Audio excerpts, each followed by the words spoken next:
प्रशासनाकडे मागणी एकच होती, की काल जे काही घटना घडली, काल घडली का रात्री घडली असेल बहुतेक, हे सकाळी सगळे गेलेत ट्रस्टीचे लोकं पूजा रोजच्या प्रमाणे.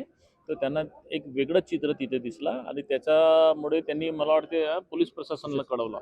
पोलीस प्रशासन आलेत, हे लोकं सगळे बसले होते. मला त्यांनी बोलावलं. मी पण कारण त्या तिथून माझेसुद्धा भावना जुळलेल्या आहेत. कारण 2009 मध्ये त्याच्या अगोदर दोनदा मूर्तीची विटंबना झाली होती, तोडफोड झाली होती. तर तिसऱ्यांदा मी 2009 मध्ये तिथे मूर्ती स्थापना केली आणि त्याच्या नंतरपासून मी दरवर्षी हे मला बोलवत असतात. मी दरवर्षी महाशिवरात्रीला जात असतो. जेव्हा मला त्यांनी सांगितलं, की भाऊ तिसऱ्यांदा मूर्तीची तोडफोड झालेली आहे, तर आपल्याला यायचं आहे. आम्ही सगळे कामं सोडून आम्ही तिथे गेलो. गेल्यानंतर आम्ही जे बघितले ते एकदम विद्रूप पद्धतीने ते फोडलेलं आहे. डोकं, हात, पाय असं वाटलं, की असं क्रूर माणूस असेल कोणतरी जो असा कोणत्याही धर्माची मूर्ती तोडणं म्हणजे हे चुकीचं आहे. प्रत्येकाची आस्था जोडलेली असतात.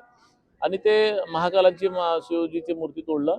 त्याच्यानंतर जे झालं हे लोकांची मागणी एकच होती का सगळ्यांनी का बा जो कोणी आरोपी असेल त्याला अटक करा आणि आम्ही नवीन मूर्ती वगैरे लावू. परंतु हे सगळं न होताना आपले जिल्ह्याचे पोलीस अधीक्षक नरुलजी हसन हे यांना धमकवतात, की तुम्ही CCTV लावला नाही, तुम्ही तुमच्यावर गुन्हा दाखल करीन, हे करीन, ते करीन, तुम्ही हे करा, ते करा आणि नंतर असंही विचारतात तू कोणत्या पक्षाचा आहेस? तर मला हे प्रश्नचिन्ह होते, अरे तुम्ही पोलीस अधीक्षक आहेत, इतक्या मोठ्या पदावर आहेत, IPS आहेत, तुम्ही कोणत्या पक्षाच्या मध्ये नाही न पडता तुम्ही जे कोणी आरोपी असेल त्याला अटक करायला पाहिजे. तुम्ही हे सगळे करत असताना तुम्ही एखाद्या व्यक्तीला अरे ते उपसभापती आहेत, अध्यक्ष ट्रस्टीचे अध्यक्ष आहेत, तुम्ही त्यांना असं धमकवता. हे एखादा चांगले पोलीस अधीक्षकला सोबत नाहीये आणि आम्ही अशा जे ट्रस्टी लोकांना धमकवणाऱ्या अशा पोलीस अधीक्षकाचा आम्ही निषेध करतो. तुम्ही आरोपीला ताबडतोब तुमची दिशा जी असायला पाहिजे ही आरोपीच्या विरोधात असायला पाहिजे.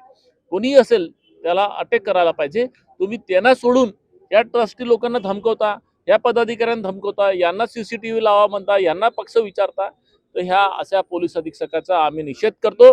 हिंदू धर्मावरती अन्याय झालेला आहे, हा आघात झालेला आहे आणि ह्या आघातावरती जखमेवरती मीठ चोळणाऱ्या अशा पोलीस अधीक्षकाचा निषेध करतो. आम्ही गरज पडेल तर विधानसभेत सुद्धा याची लक्षवेधी लावू आणि अशा पोलीस अधीक्षकाला त्याला जाब विचारू.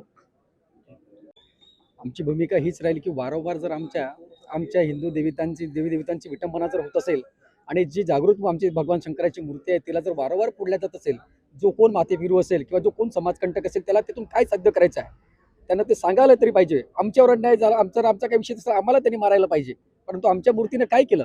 आणि वारंवार जर आमच्या हिंदू धर्माची आमच्याची श्रद्धा तिथं लागलेली आहे, संपूर्ण भावडवासियांची पंचक्रोशीची श्रद्धा तिथं आहे आणि गुण्यागोविंदानं लोक सकाळी येतात, पूजा अर्चा करतात, महाशिवरात्रीची यात्रा मोठ्या उत्साहाने आम्ही तिथे साजरी करतो आणि आमच्या भावना दुखवल्यात. मी तुम्हाला सांगतो, जसं माहीत झालं तेव्हापासून आम्ही 18-20 तास आम्ही जेवण सुद्धा केलेलं नाही. संपूर्ण आमच्या महिला मंडळी का रडल्या.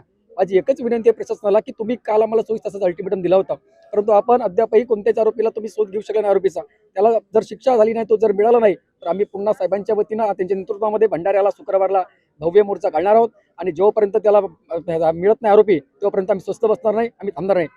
आणि ज्या पोलीस अधीक्षकांनी तुम्हाला सांगतो ज्या पद्धतीने आमच्यासोबत काल ट्रीटमेंट केली, ज्या आम्हाला त्यांनी इकडं तिकडं दडपण्याचा प्रयत्न केला, आमच्या दबाव आणण्याचा प्रयत्न केला की आम्ही तुमच्यावर असं करू, जर तुम्ही ऐकले नाही, इथून जर बाजूला झाली नाही, तर मला पोलीस CM साहेबांचा फोन आहे की अशा प्रकारे जर कोणी दादागिरी करत असेल किंवा जातीचा तेढ निर्माण करत असेल तर त्याला सोडायचं नाही, त्यावर गुन्हे दाखल करा आणि त्याला अटक करा म्हणून.